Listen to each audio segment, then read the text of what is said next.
What's good, Kwizzy fam? Welcome back to my channel. My tongue is not working properly.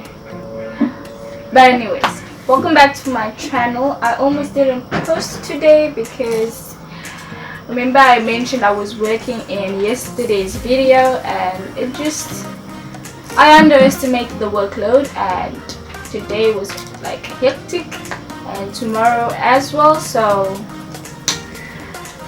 there's going to be a pause on my motherhood series, and I'll get back to that on Saturday when I am more free and more flexible with my time. But yeah, before I start rambling on for too long, do give this video a thumbs up, subscribe to the channel if you haven't already, and turn on your post notifications so you get notified each time I post a new video.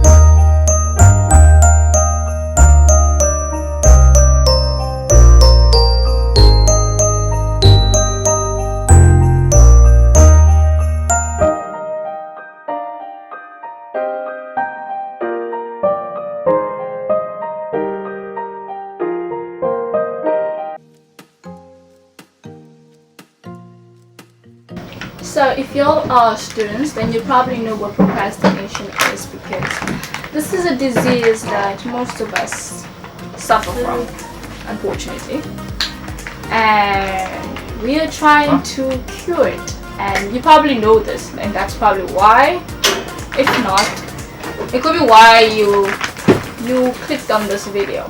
But yeah, so let's try and find ways to cure this disease. Okay, so what causes procrastination? Let's start with motivation. So we all know what motivation is: the willingness and power, the willpower to do work, and that is usually driven by value and expectancy. Is it expectancy?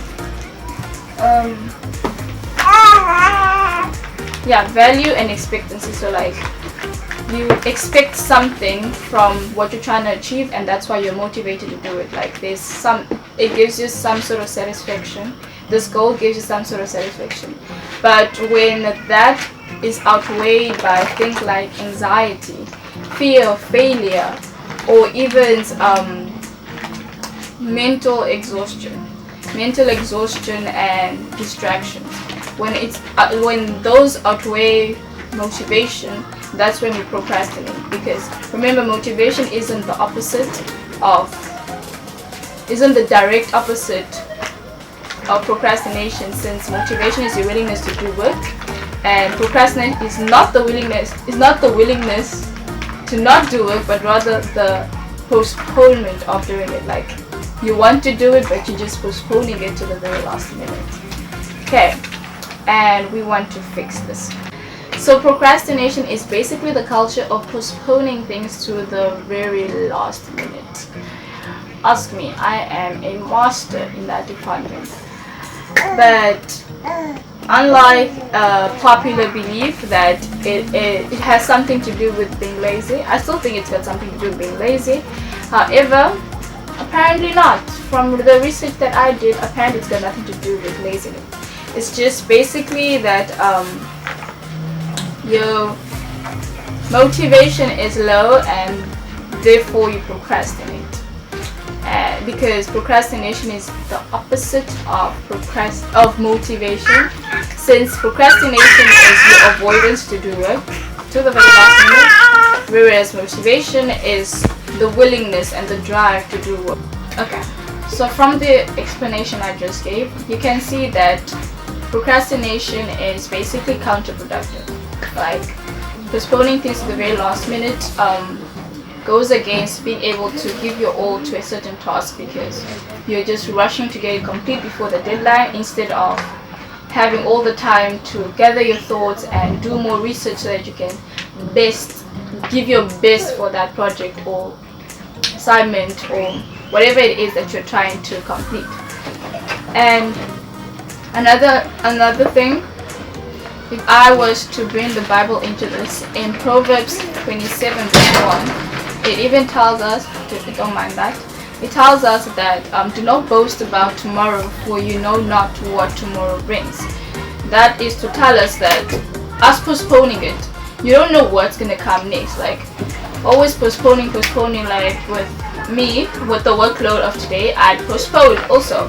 I postponed, and by postponing, the workload piled up, and then now I'm overwhelmed with work and I need to catch up.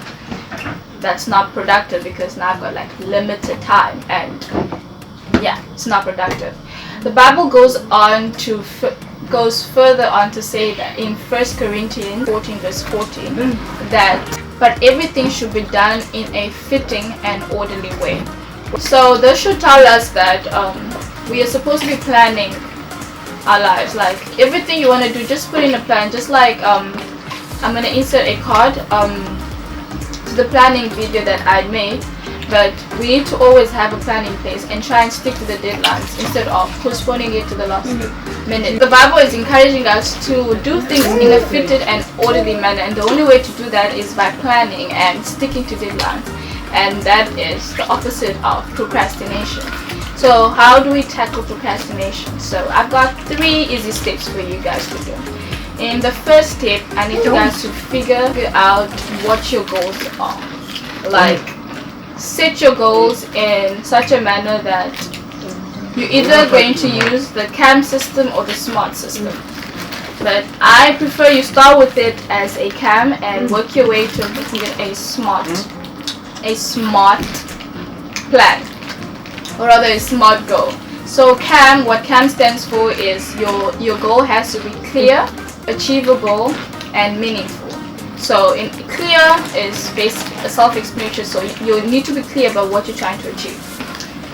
Achievable means that it's got to be realistic. Like, do not be like, I plan to buy a house tomorrow and that time you're penniless. It's not going to happen. So be realistic. And meaningful, it's got to add value. Like, there's got to be some sort of reward to you in that.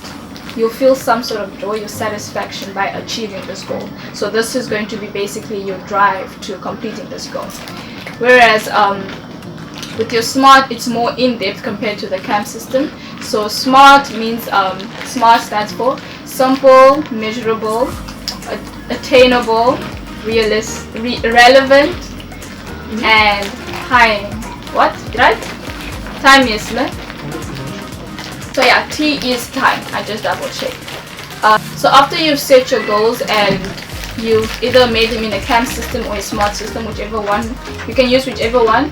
The best is the SMART system because it's more in-depth compared to the CAM one, but either one should work when it comes to countering procrastination. So you want to do it is you want to take your goals and then subdivide them, like I said in the planning video. You subdivide them into like small goals, like set small goals that you can achieve that will contribute towards achieving the bigger goal. So once you have the sub goals, like the sub categories of your goals, you want to have deadlines for those. So this goes with your planning again. So put deadlines and try and stick to them. Another point to which is different, that we're supposed to counter, what's this? That's supposed to counter the procrastination is